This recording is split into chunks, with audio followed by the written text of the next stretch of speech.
நப்தலி, தான் கோத்திரத்தார். நப்தலி கோத்திரத்தார் பெத்ஷிமேசின் குடிகளையும் பெத்தானாத்தின் குடிகளையும் துரத்திவிடாமல் தேசத்தின் குடிகளாகிய கானாரியரின் நடுவே குடியிருந்தார்கள். பெத்ஷிமேஸ், பெத்தானாத் பட்டணங்களின் குடிகள் அவர்களுக்கு பகுதி கட்டுகிறவர்கள் ஆனார்கள். எமோரியர் தான் புத்திரரை பள்ளத்தாக்கில் இறங்க ஒட்டாமல் மலைத்தேசத்திற்கு போகும்படி நெருக்கினார்கள். எமோரியர் ஏரேஸ் மலைகளிலும் ஆயலோனிலும் சால்பீமிலும் குடியிருக்க வேண்டும் என்று இருந்தார்கள். ஆனாலும் யோசேப்பின் குடும்பத்தாரின் கை பலத்தபடினால் அவர்களுக்கு பகுதி கட்டுகிறவர்கள் ஆனார்கள். எமோரியரின் எல்லை அக்கராபீமுக்கு போகிற மேடு தொடங்கி அதற்கு அப்புறமும் போயிற்று. கானானியர் தங்கள் மத்தியிலே குடியிருப்பதற்கு நப்தலி கோத்திரத்தார் அனுமதி கொடுக்கிறார்கள். கானானியர்கள் தங்களுக்கு பகுதி கட்டினால் அதுவே தங்களுக்கு பெருத்த வருமானம் என்று நினைக்கிறார்கள். நப்தலி கோத்திரத்தார் பெத்ஷிமேசின் குடிகளையும் பெத்தானாத்தின் குடிகளையும் துரத்திவிடாமல் தேசத்தின் குடிகளாகிய கானானியரின் நடுவே குடியிருக்கிறார்கள். பெத்ஷிமேஸ், பெத்தானாத் பட்டணங்களின் குடிகள் அவர்களுக்கு பகுதி கட்டுகிறவர்களாகிறார்கள். நப்தலி கோத்திரத்தார் துரத்திவிடாத பட்டணங்களின் குடிகளை பற்றிய விவரம் வருமாறு: பெத்ஷிமேசின் குடிகள், பெத்தானாத்தின் குடிகள். ஆனாத்தின் வீடு.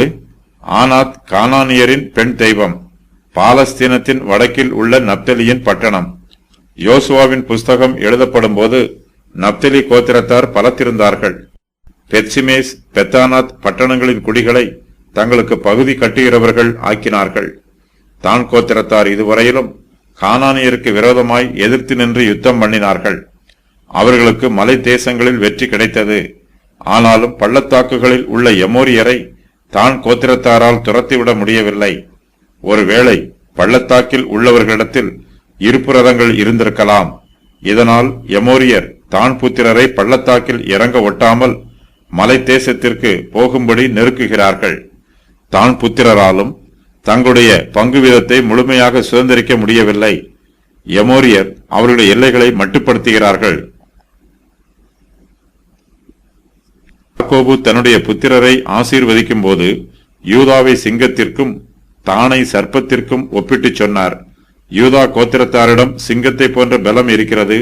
அவர்கள் தைரியமாய் யுத்தம் பண்ணி சத்துருக்களை துரத்தி விடுகிறார்கள்.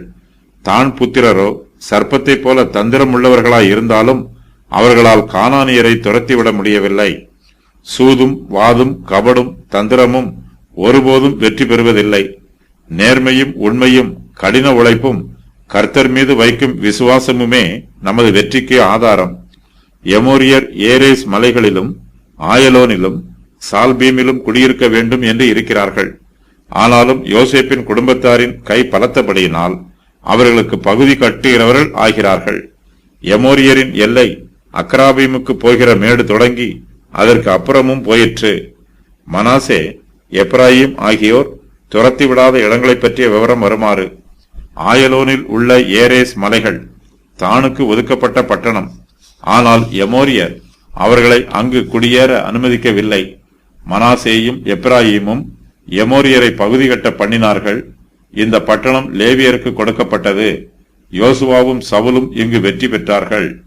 சால்பீம் தானுக்கு ஒதுக்கப்பட்ட பட்டணம். எமோரியர் அவர்களை அங்கு குடியேற விடவில்லை. மனாசேயும் எப்ராயிமும் இவர்களை பகுதி கட்ட பண்ணினார்கள். மறுபெயர் சலாபீன். அக்ராபீம் என்பதற்கு தேள்கள் என்று பொருள். இது அரபா பள்ளத்தாக்கில் உள்ளது. சவக்கடலுக்கு தெற்கே 20 மைல் தூரத்தில் உள்ளது. இதன் மறுபெயர் அக்ராபீமின் மேடுகள் என்பதாகும். இஸ்ரவேல் புத்திரர் பொதுவாக நிர்விசாரமாய் ஜீவிக்கிறார்கள். கர்த்தர் தங்களுக்கு கொடுத்திருக்கிற பொறுப்புகளை அவர்கள் நிறைவேற்றவில்லை. அவர்களிடத்தில் கவனக்குறைவும் அக்கறையின்மையும் காணப்படுகிறது. கானானியர் தங்கள் சுதந்திரத்தை விட்டு தாங்களாகவே ஓடிப்போய் விடுவார்கள் என்று இஸ்ரவேல் புத்திரர் எதிர்பார்க்கிறார்கள். கானானியரை துரத்துவதற்கு தாங்கள் என்ன செய்ய வேண்டும் என்று கர்த்தர் கட்டளை கொடுத்திருக்கிறாரோ அதற்கு அவர்கள் கீழ்ப்படியவில்லை. இஸ்ரவேல் ஜனத்தாருக்கு கர்த்தர் மீது நம்பிக்கையும் இல்லை.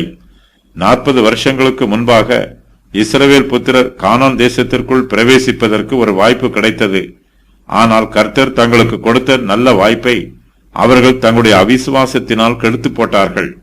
வனாந்திரத்திலே 40 வருஷங்களாக சுற்றி அலைந்தார்கள். 40 வருஷங்களுக்கு பின்பு இப்போது இஸ்ரவேல் புத்திரருக்கு மறுபடியும் அவிசுவாசமே சோதனையாய் இருக்கிறது. இஸ்ரவேல் ஜனத்தார் கர்த்தருடைய வல்லமையையும் அவருடைய வாக்குத்தத்தத்தையும் நம்ப வேண்டும். கர்த்தரை நம்பி நன்மை செய்ய வேண்டும். கர்த்தருடைய கட்டளைகளுக்கு கீழ்ப்படிந்து நடக்க வேண்டும். இஸ்ரவேல் புத்திரர் கர்த்தரையும் அவருடைய வார்த்தைகளையும் நம்பாமல் தங்களுக்கு தாங்களே கேடு வரவழைத்துக் கொள்கிறார்கள். பல சிக்கல்களில் சிக்கிக் கொள்கிறார்கள். சோதனைகளில் விழுகிறார்கள். அவர்கள் கர்த்தரை நம்பினால் செழித்திருப்பார்கள். கர்த்தரை நம்புகிறவர்கள் ஒருபோதும் வெட்கப்பட்டு போக மாட்டார்கள்.